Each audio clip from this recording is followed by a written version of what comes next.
First guest today oversees the Boys and Girls Clubs in New Bedford and Wareham now. Yes. A little bit of a change since we last talked to Robbie Mendes.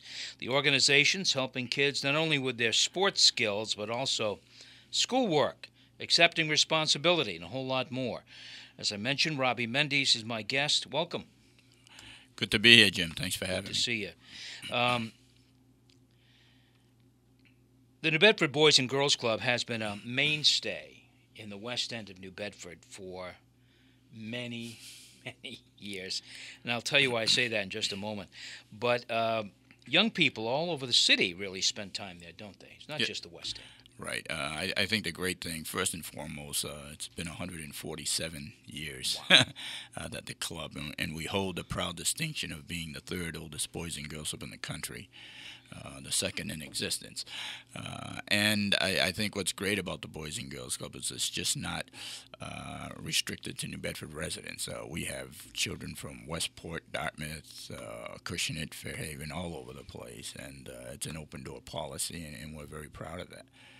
You should be, really. That's sometimes some of these things end up being a little parochial. Not the case, though, at the Boys and Girls Club. And I think that's one of the great things, the history of the club, is that it's open, it's diverse, it's not parochial. We get kids from all areas of the city. I know, unfortunately, in this day and age, there's some territorial issues, a lot of times with our youth. But what I'm proud of is I think it's sort of a place where that doesn't happen. We get kids from all walks of the city, and then once they're there, I think they respect the place and they respect what the club does for the city, and we have no issues. The barriers and boundaries are kind of put aside. Put aside. You walk in the door, and it's always been the motto. It was the motto when I went there as a kid was, you're accepted, you're who you are, and, everybody plays on the same level playing field.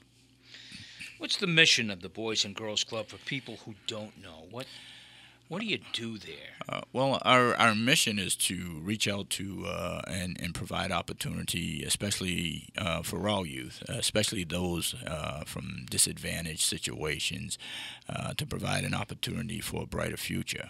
And we do a myriad of programs. I think for so long, I think the Boys and Girls Club has always had this, what I call, not the misconception, but you go there and you play some basketball and you shoot some pool, and that's basically it.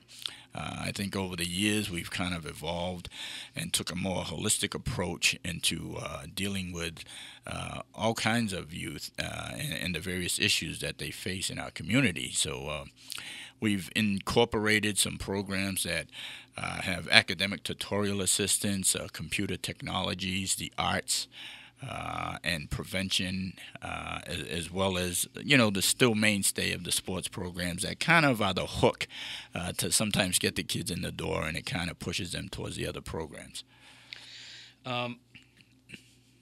Besides sports skills and those things, and I think there's a lot of value in teaching kids how to spend downtime, because I don't know that a lot of kids really know how to do that. But so pool isn't a bad thing. But what else is happening there?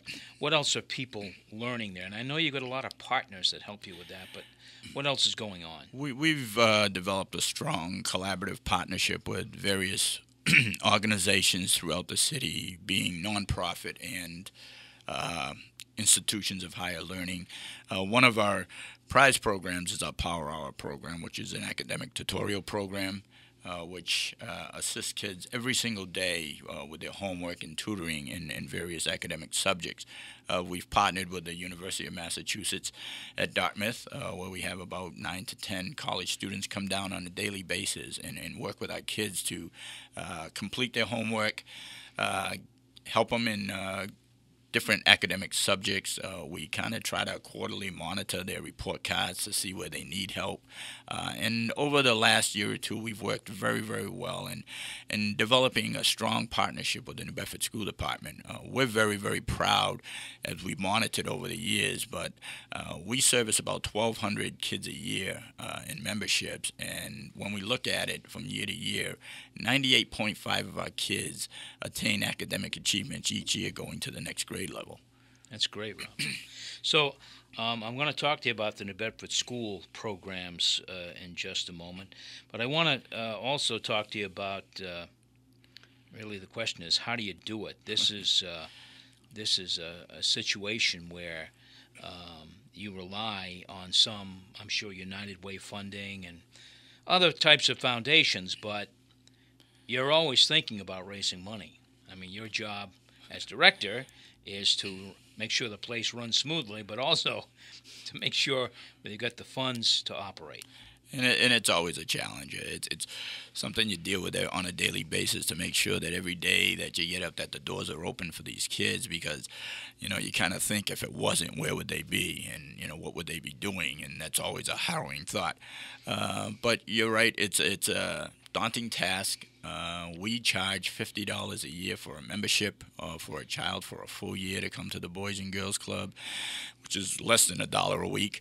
But it probably cost us as an organization about $800 a year to service that child. So, you know, when you're looking at your budget and year round, like you said, it's always a challenge. We get some funding from the United Way. It's a small portion of our budget, and you know, we've been very successful you know, in getting some foundation support. But I think that kind of just mirrors some of the programs that we're doing and the positive results that these people are willing to, from foundations, invest in what we're doing. But a major part of it is, you know, we do some special events over the course of the year, and an annual appeal that, you know, just basically goes out to the general public and people in the business industry, and, you know, appeal to them to you know, give to the Boys and Girls Club so that our doors do stay open. What are some of the fundraisers coming up that you may have planned, or special events, as you call them? Our next event is coming up on November the 20th. It's the annual Steak and Burger Dinner. It's a pretty unique concept and an event. It's a night where we take about 90 of our club members and we honor them on that night by being present at the dinner at the Century House in Acushnet.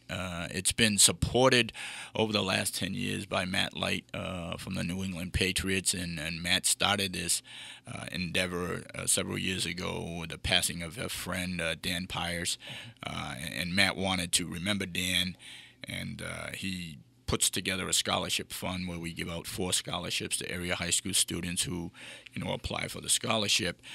And it's a unique night where, you know, you get adults and, you know, our children in the room, and the children have the steak and the adults have the burgers.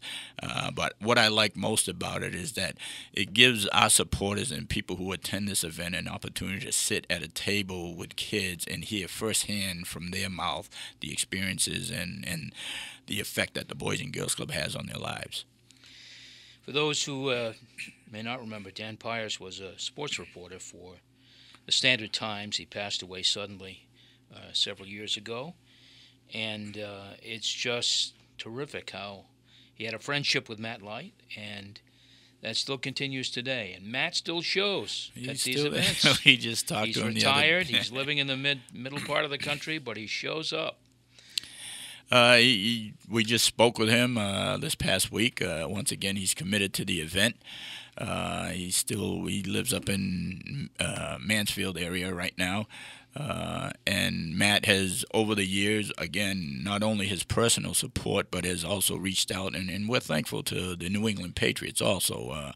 They'll send down, last year we had Steve Nelson, Ronnie Lepet, and he's brought down Marcus Cannon, Nate Solder, anybody he can grab on that night to come down and support the event. He's done. What's the night again? November the 20th. It's a Monday night at the Century House. And tickets are available where? At the Boys and Girls Club. You just call 508-992-8011 and ask for Wendy, and we'll put a ticket aside for you. Very good. You're listening to Townsquare Sunday on WBSM. I'm Jim Phillips. My guest is Robbie Mendes of the Boys and Girls Clubs in New Bedford and Wareham.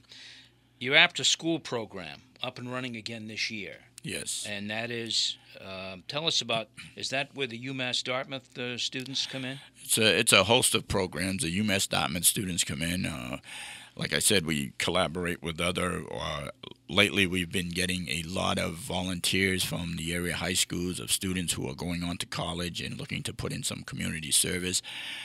They assist us in our computer technology program. We instituted 2 years ago a very strong arts program that has helped kids, as well as our nutrition program. We developed through the National Boys and Girls Club and instituted the last 2 years a triple play program, which is a program that addresses the mind, body, and soul of the children. So every day they get at least 45 minutes of physical activities, and then we do a nutrition class, which is also help from the University of Massachusetts, and then we do some prevention programming.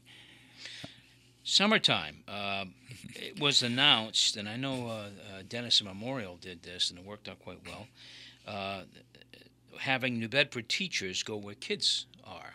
Did that happen at your place? Yes, it did, and it was something that I had addressed a couple of years ago. I know the school department was having probably a little bit of difficulties with summer programming and getting the kids to the school. And, my theory was they're there all year long, and the last thing they want to do is go back to school. And so my thought was in order to get through to them is to bring the teachers to them. And we ran that program as well as Dennis and Memorial this past summer with the New Bedford School Department, and it worked well. I think a number of other places as well.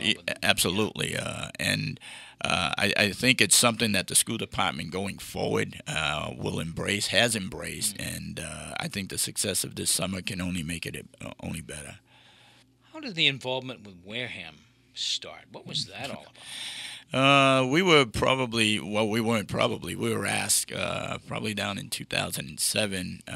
They had a Boys and Girls Club down there, but it wasn't a chartered unit, and they went back to national organization to get a charter, and at that point in time, the national organization wasn't handing out any charters, so they kind of came to us and said, would you take these guys on?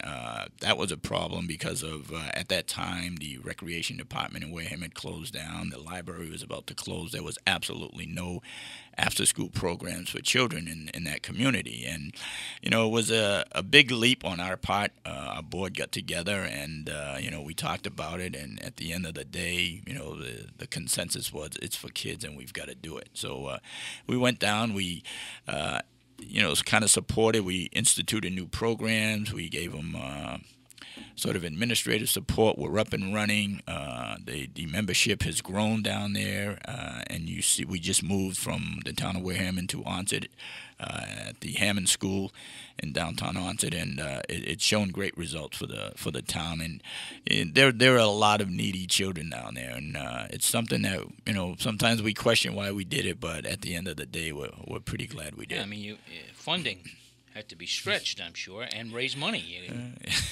There are fundraisers down there too, I bet. Yes, it is, and it was we, as the New Bedford Club, we had to support them for a few years to get them up on their feet and up and running. And we're starting to see them turn the corner in the area of fundraising, so that that unit of ours can be kind of self-sufficient. But it was a struggle. I'm not gonna sugarcoat that. But it was something that I thought it was a need for the community down there to get out and support their kids. What's amazing is the history of the Boys and Girls Club. I really think it.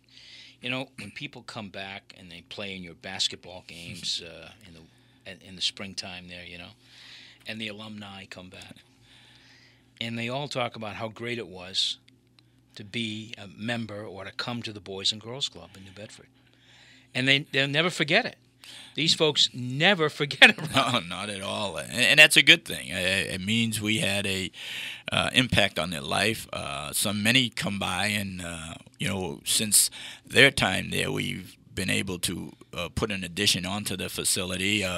with the need. Our membership grew from 625 to over 1,200 in a 14-month period, so we had to expand the facility. So sometimes when you get the old members back, I call them, and they walk through, and the first thing was like, wow, we never had all of this, but they always remember the good times that they had. And as the executive director and a former member, I try to keep those old values of, when you walk in there, there's respect. You got to respect one another. There's commitment when you're doing something, and you've got to carry yourself well. And not only to receive, but you got to give back into the community through volunteer services and things of that nature. And to keep that tradition, I think, the former members always remember that. It was like the club was there for me when I needed them most, and it's great to see that, it's still there. And it kind of amazes me that a lot of people sometimes drive by, and once they walk into the building,